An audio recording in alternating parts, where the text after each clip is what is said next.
সেইগুলো উদ্ধার করে আপনাদের যোজা চলাই আছে কিন্তু আতঙ্কিত বা সজাগ হৈ থাকিবলৈ তেওঁলোক কি আহ্বান জনাব? নাই মই এইটো কথা আপোনালোকক কৈছোঁৱেই যে আতংকিত বা ভয় খাই থাকিলে তেখেতসকলে আমাৰ নম্বৰবোৰ দি থৈ আছে সকলোকে। তেখেতসকলে আমাক প্ৰত্যক্ষভাৱে যোগাযোগ কৰিব পাৰে। আমাৰ চক্ৰ বিষয়া দুজন আছে, আমাৰ ADC ৰেভিনিউ আছে, ডিজাষ্টাৰ মেনেজমেণ্টৰ ADC আছে, মোৰ নিজৰ নম্বৰ আছে, আমি সকলোকে দি ৰাখিছোঁ।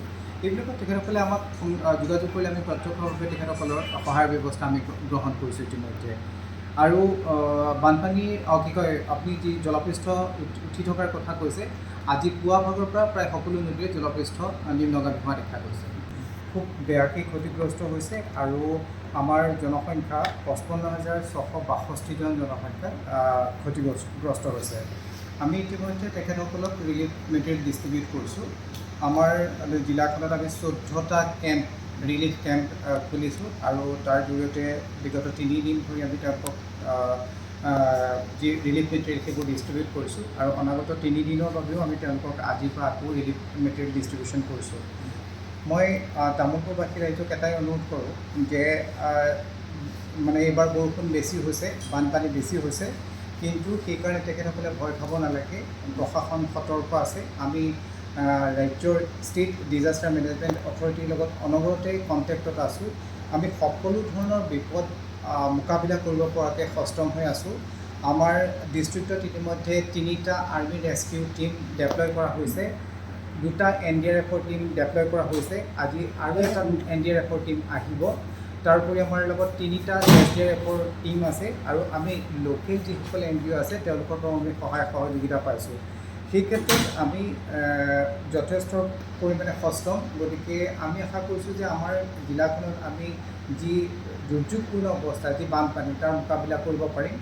আৰু মই ৰাইজক এইটোৱে অনুৰোধ কৰিছোঁ যে নিশা বা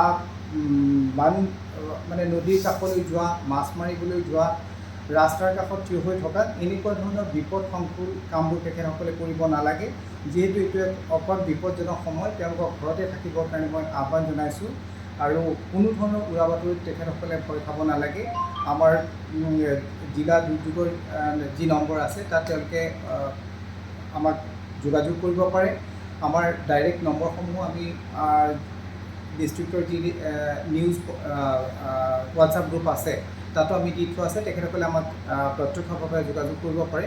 গতিকে কোনো ধৰণৰ ভুৱা বাতৰি তেখেতসকলে পালে তেখেতসকলে আমাক প্ৰত্যক্ষভাৱে যোগাযোগ কৰি সেই সম্পৰ্কে স্পষ্টীকৰণ ল'বৰ কাৰণে মই অনুৰোধ জনাইছোঁ। আৰু সকলো ধৰণৰ ভয় নকৰাকৈ অথচ ধৈৰ্য সহকাৰে তেখেতসকলক থাকিবৰ কাৰণে মই অনুৰোধ জনাইছোঁ। অহা কাইলৈ পৰিস্থিতি পৰ্যবেক্ষণ কৰিম। আমি যোৱাকালি আৰু আজি পৰিস্থিতি কিছু উন্নত দেখা গৈছে বতৰৰ। অহাকালি যদি পৰিস্থিতি এই ধৰণে থাকে আৰু আমি বানপানীৰ ক্ষতিগ্ৰস্ত অঞ্চলসমূহত যদি পানী কিছু পৰিমাণে শুকায় তেতিয়াহ'লে হয়তো আমি স্কুল খোলাৰ বিষয়ে বিবেচনা কৰিম। কিন্তু এই বিষয়ে এতিয়াও আমি কোনো ধৰণৰ ব্যৱস্থা লোৱা নাই। অহা কাইলৈহে আমি এই সম্পৰ্কে এক সিদ্ধান্ত গ্ৰহণ কৰিম। হেল্পলাইন নম্বৰ কিবা আছে নেকি ছাৰ? হেল্পলাইন নম্বৰটো আছে, মই দি দিওঁ আপোনালোকক। ছাৰ এটা আমি আমাৰ জিলা দুৰ্যোগ কেন্দ্ৰৰ 2টা নম্বৰ মুকলি কৰি দিছোঁ। এটা লেণ্ডলাইন নম্বৰ, সেইটো হৈছে 03624295606 আৰু এটা মোবাইল নম্বৰ আমি মুকলি কৰিছোঁ, সেইটো হ'ল 9387893394। চ' মই জিলা তামোলপুৰবাসী ৰাইজক আমি অনুৰোধ কৰিছোঁ যে তেওঁলোকে যিকোনো ধৰণৰ খবৰ কাৰণে এই 2টা নম্বৰ ব্যৱহাৰ কৰিব পাৰে। আৰু তাৰ বাহিৰেও আমি বাকী বিষয়াসকলৰ যি নম্বৰ আছে তাতো আপোনালোকে আমাক যোগাযোগ কৰিব পাৰে। ধন্যবাদ।